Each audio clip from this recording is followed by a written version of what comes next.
रात अलंकृता शुभ को अपने सीने से लगाए गहरी नींद में सो रही थी। तभी उसके रूम का दरवाजा खुला और अंधेरे में किसी ने उसकी ड्रॉर से सारी चाबियां निकाल ली। राकेश चाबियों की तरफ देखते हुए खुद से बोला, अभी तो बस ये चाबियां हाथ में आई है और भी बहुत कुछ आना बाकी है। अब मुझे बस वो रूम ढूंढना है जहाँ कीमती सामान रखा हो। फिर वो कुछ दूर चला और एक बंद कमरे की तरफ देखते हुए बोला, इस रूम में बड़ा सा ताला लगा है, लगता है यहाँ अच्छा माल होगा और कोई होगा भी नहीं रूम में जिससे छिपना पड़े। इतना कहकर राकेश ने कुछ चाबियां लगाकर दरवाजा खोलने की कोशिश की और आखिरकार दरवाजा खुल ही गया। फिर राकेश ने अंदर रखी कबर्ड का लॉक खोलते हुए कहा, बस कुछ कीमती चीजें मिल जाएं, उन्हें लेकर रफू चक्कर हो जाऊंगा। और फिर राकेश की आंखें फटी की फटी रह गई। उसने जल्दी से हीरे का एक सेट और सोने के कंगन उठा लिए और जल्दी से अलमारी और रूम में लॉक लगाकर चैन से अपने रूम में जाकर सो गया। अगली सुबह अलंकृता उठी तो सुमित्रा बुआ रिया के साथ यहाँ से जा रही थी। अलंकृता ने जाकर बुआ जी के पैर छुए तो वो सबके सामने उसे गले लगाकर धीरे से उसके कान में बोली, जा तो रही हूँ लेकिन तुम्हारी खैर खबर लेती रहूंगी और जल्दी वापस आऊंगी। तुम्हारे साथ वक्त जो बिताना है। अलंकृता उनसे दूर होते हुए बोली, आपको चिंता करने की जरूरत नहीं है, मैं तो मजे में हूँ और आपके साथ वक्त बिताने मैं ही चली आऊंगी। आप क्यों इस उम्र में सफर की थकावट उठाएंगी। उन्होंने अलंकृता को घूर कर देखा और रिया को लेकर घर से निकल गई। फिर अलंकृता शुभ को रेडी करके बोली, चलो अब तुम तैयार हो गए स्कूल जाने के लिए, मैंने टिफिन में तुम्हारा फेवरेट पाव भाजी रखा है। शुभ अलंकृता के गाल पर किस करते हुए बोला, थैंक यू नहीं मम्मा, पापा की ले। तभी केदारनाथ जी यहाँ आकर बोले, आज अपने पोते को मैं स्कूल छोड़ूंगा, चल बेटा दादा के साथ। शुभ के यहाँ से जाते ही अलंकृता बड़े से बाथरूम में आई और सोचने लगी, किसमें नहाऊं, बाथटब में, शावर के नीचे या जकूजी में। अच्छा अक्कड़ बक्कड़ कर लेती हूँ। अक्कड़ बक्कड़ बम्बे पो 80-90 पोरे 100 में लगा धागा, चोर निकल कर भागा, बाथटब में नहाऊंगी। फिर उसने गुनगुनाते हुए बाथटब में फ्लावर्स की कुछ लीव्स डाले और आराम से टब में लेटकर बोली, इसमें नहाने में कितना मजा आता है, ऐसा लग रहा है कि जैसे मैं तालाब में नहा रही हूँ। फिर वो कुछ सोचकर शर्माते हुए बोली, अगर वो भी मेरे साथ इस टब में नहाएगा तो कितना मजा आएगा, ऐसा लगेगा कि जैसे मैं किसी खड़ूस मगरमच्छ के साथ नहा रही हूँ।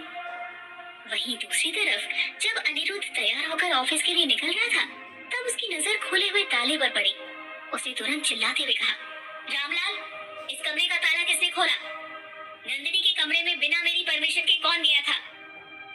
रामलाल ने अनिरुद्ध को बताया, छोटे मालिक घर की चाबियां तो छोटी मालकिन के पास है, उन्हें ही मालूम होगा। अनिरुद्ध गुस्से में नंदिनी के रूम में गया तो यहाँ तिजोरी खुली देखकर उसकी तो जैसे होश ही उड़ गए। उसने भागकर जाकर देखा और फिर बाहर आकर जोर जोर से चिल्लाने लगा, अलंकृता अलंकृता बाहर आओ, मेरी पत्नी के गहनों को हाथ लगाने की हिम्मत किसने की, ये घटिया काम तुम्हारा ही होगा। इधर अलंकृता ने जब अनिरुद्ध की आवाज सुनी तो जल्दी से बाथटब से निकलकर बाथरोब पहनते हुए बोली, पता नहीं क्या हो गया इस मगरमच्छ को, गुस्से में लग रहा है। अलंकृता जल्दी से साड़ी बांधकर बाहर आई तभी रामलाल पानी का ग्लास अनिरुद्ध की तरफ बढ़ाते हुए बोला, छोटे मालिक आप बहुत गुस्से में हैं, लीजिए पानी पी लीजिए, गुस्सा शांत हो जाएगा। अनिरुद्ध ने गुस्से में पानी का ग्लास उठाया और जमीन पर दे मारा। कांच के टुकड़े जमीन पर बिखर गए और अलंकृता डर के मारे सिहर उठी। अनिरुद्ध ने उसकी तरफ देखकर गुस्से से कहा, तुमने ये गिरी हुई हरकत क्यों की। आप क्या बोल रहे हैं, मुझे कुछ समझ नहीं आ रहा है। अलंकृता ने घबराते हुए पूछा। अनिरुद्ध गुस्से से उसका हाथ पकड़ते हुए बोला, भोली बनने का नाटक मत करो, मुझे पता है कि तुम्हारे पास कमरे की चाबियां हैं। फिर उसने अलंकृता को अपने और करीब खींच लिया और आगे कहा, बोलो तुमने नंदिनी के कमरे से गहने क्यों चुराए। अलंकृता का हाथ जोर से दुखने लगा। गहने, मैंने कोई गहने नहीं चुराए, आपको जरूर कोई गलतफहमी हुई है। अनिरुद्ध जोर से चिल्लाया, बस अपने भोलेपन का नाटक अब बंद करो, तुम मेरी नंदिनी की जगह कभी नहीं ले सकती, समझी। उसकी किसी भी चीज पर तुम्हारा कोई हक नहीं है। मुझे कोई शौक भी नहीं है। मेरे पास भी बहुत सारे गहने हैं। आखिर मैं उनके गहने चुरा कर क्या करूंगी? मेरा हाथ छोड़िए, दर्द हो रहा है। अलंकृता अनिरुद्ध की आंखों में देखते हुए बोली। अनिरुद्ध ने पहले उसका हाथ ऐंठ दिया। मैंने तुमसे शादी करके बहुत बड़ी गलती कर दी। फिर वो उसे धकेलते हुए बोला, लेकिन ये गलती मैं सुधार लूंगा। अभी इसी वक्त तुम मेरे घर से बाहर निकलो। अलंकृता उसकी बात सुनकर हैरान रह गई। फिर अनिरुद्ध ने रामलाल की तरफ देखते हुए कहा, रामलाल, इस लड़की का सारा सामान पैक करके अभी नीचे ले आओ। अलंकृता अनिरुद्ध के पास जाकर बोली, लेकिन आप मेरी बात तो सुनिए। इस तरह। अनिरुद्ध गुस्से से आग बबूला होकर अपने होठों पर उंगली रखते हुए बोला, बस अब एक और शब्द नहीं। इससे पहले कि मैं खुद पर काबू खो दूं, दोनों भाई बहन मेरे घर से निकल जाओ। अलंकृता की आंखों में आंसू भर आए। थोड़ी देर बाद रामलाल उसे सूटकेस पकड़ाते हुए बोला, मालकिन, ये लीजिए आपका सूटकेस। तभी पीछे खड़ा हुआ राकेश खुद में बुदबुदाया, अच्छा है, इसी बहाने मैं वो गहने लेकर चला जाऊंगा। अलंकृता ने एक नजर घर की तरफ देखा और बोली, वैसे भी इस घर ने ज्यादा कुछ दिया नहीं, और ऊपर से मेरा मान सम्मान भी छीन लिया। मैं कभी चोरी नहीं कर सकती, पर शायद इन बातों का कोई फायदा नहीं है। अलंकृता ने बाहर की तरफ कदम बढ़ाया ही था कि तभी अनिरुद्ध बोला, रुको रामलाल, मेरे सामने इसका सामान चेक करो। अलंकृता रुआसी होकर बोली, जो भी हो, भगवान जब अकल बांट रहे थे तब लगता है आप छन्नी लेकर खड़े थे। रहोगे एक नंबर की बेवकूफी। फिर वो सूटकेस आगे फेंकते हुए बोली, लो कर लो तलाशी, लेकिन ये सामान मैंने नहीं, रामलाल काका ने पैक किया है।